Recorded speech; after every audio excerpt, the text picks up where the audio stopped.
Hello everyone, as usual it's me Pavlo, and today we'll be talking about yet another exciting gadget. It's a USB Type-C DAC, or as some call this dongle, made by EPZ or EPZ TP35 Pro. It's built with two Cirrus Logic 43131 and has a pretty pleasant price of $60.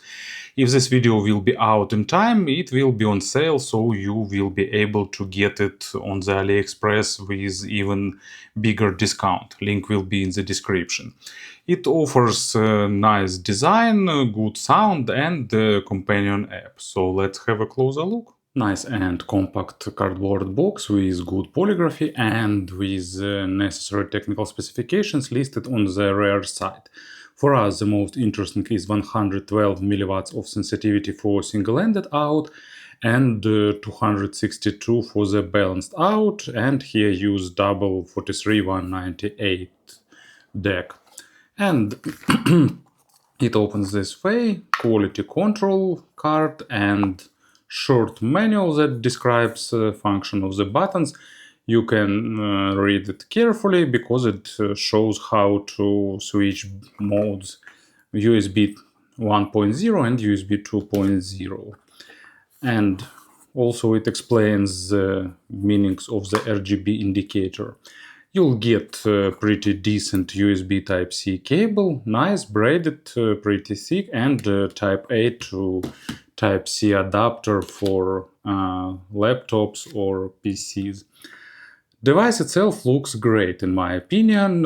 First of all, it's pretty compact, it's lightweight, and also EPZ, I'm not sure about the correct pronunciation, found a really nice color schema. You can see this faint gradient from light blue to slightly gold. Looks pretty attractive. Also interesting, unusual shape, volume control buttons, and really nice detail that I really like to see in modern device. It's a window that shows you a bit of internals. You can take a look, and also you can see LED indicators here. From one side we have USB Type-C to connect to it, and from the other side we have 3.5mm output and the Pentagon output. So the deal is super simple. You plug it to the cable one way, really nice and tight connector.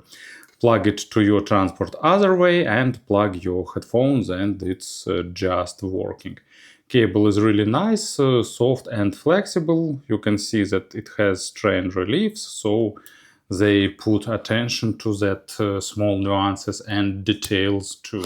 TP35 Pro has companion app. Its name Walk Play. It's not available in the Play Store, so you'll need to download it from its site, or you can use Walk Play's web tool to adjust the settings of this device.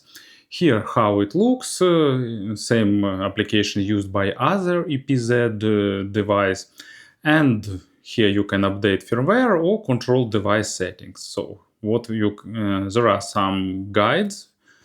Also you can change equalizer. There are 8 presets, or you can use the custom one.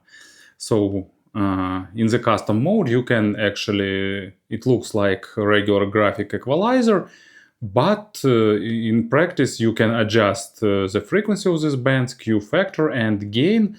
So actually it's something in between graphical and parametric equalizer. And you can save it, and it will be stored on the device and will be applied to any other transport if you'll be using.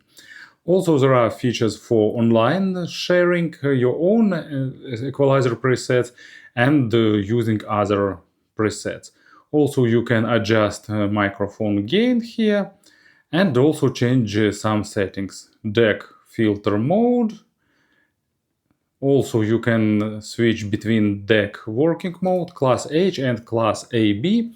By default class AB is used, and I did some blind tests. I didn't experience some big difference that I really can say like that's it.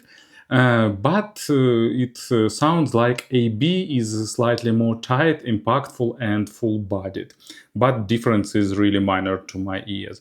Also, you can switch gain and channel balance. So, as you can see, pretty lot of features for such a small device. If you are interested in power consumption, here are the measurements. As usual, I'm using iPad as a transport because it provides sufficient amount of energy. And I plugged my Mesa Empyrean 2 to this DAC as a load. Believe it or not, but in terms of sound, it's really good, especially for this price. Cyrus Logic 43198 is good cheap, and EPZ already proved that they can tune sound pretty well. They have engineers with good ears. So here they've implemented typical modern balanced signature with really good technicality and without any significant coloration, but at the same time not dry and monitoring, sounding pretty well balanced. For this price, it's a really enjoyable, lovely sound, and taking into account that you can adjust it to your tastes with parametric equalizer, it's a really versatile solution.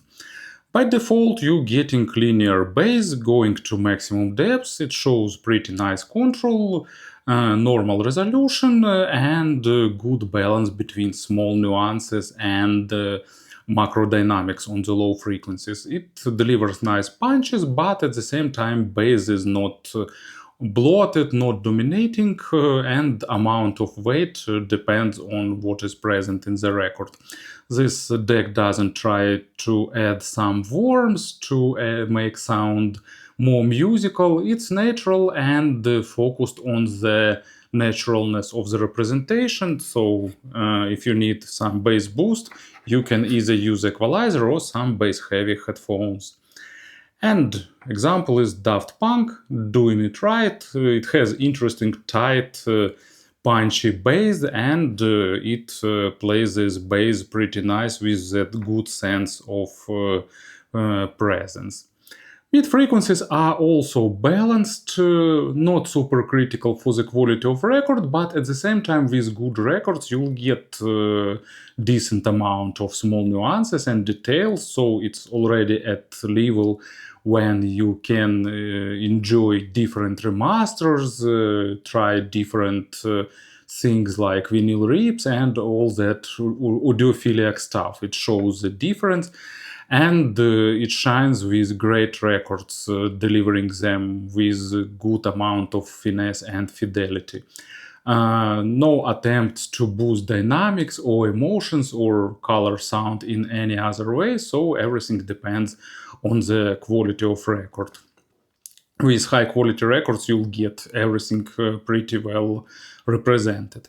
Imaginary stage is above average in width and slightly above average in depth. Width is slightly better developed than depth, but depth layering is nice and width positioning is also good.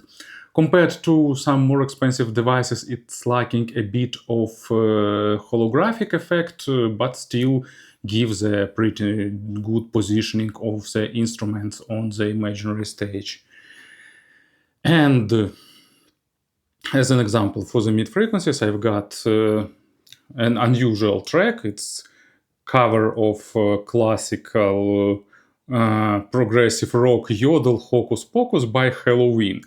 Helloween added a bit more aggression, bit of that speed metal vibe typical for them, but actually they performed all that yodel parts in a great and enjoyable way. So I really recommend you both original and these cover versions. They both are really enjoyable. So I actually came across the Helloween version first and then only dug for the original version. And treble, actually the best part of this deck. There is a slight accent on the finesse on the treble. It's airy, but at the same time it's not lightweight. It gives a good sense of presence. It has a good extension. It's not fatiguing, but at the same time it's really honest amount of high frequencies. It's not trying to hide it, to soften it or something like that. So, of course, it lacks layering compared to more expensive device, but at the same time, basic overtones are really natural and saturated. Advanced overtones are simplified a little bit, but, you know, for this price range, I think it's more of nitpicking here. And example for the high frequencies, it's Niechęć, After You. Great avant-garde jazz band from Poland that I really enjoy, and a lot of instruments have treble overtones here. Of course, it's lacking a bit of refinement and layering to represent it at the 100%, but at the same time it delivers it in a really enjoyable way. And if we won't be doing direct comparisons with something much more expensive, I'd say that it's a pretty good treble representation. In terms of pairings, it's a really reasonably made device. It's not super powerful, and it's tailored first of all for the in-ear monitors. For the IEMs, it offers a really good black background without any background noise or hum or buzz or something like that. And it has enough power to control almost any IEMs that you can plug. Also, it behaves well with sensitive full-size headphones, but of course high impedance models or power-hungry planars is not the best load for it. It's still more of a portable device. Speaking about the comparisons, just a pair of models. First one that came to my mind is FIO KA13. Really close in terms of sound and overall features, but KA13 slightly more weighty and tighter. This one is slightly more airy and slightly more focused on the high frequencies. I mean, in comparisons with KA13, not itself. And Mountain by third version of Mountain by DD Hi-Fi that I reviewed not so long ago. It's also similar in terms of signature, but Mountain sounds slightly more natural and slightly more refined. It's like a small step above this DAC.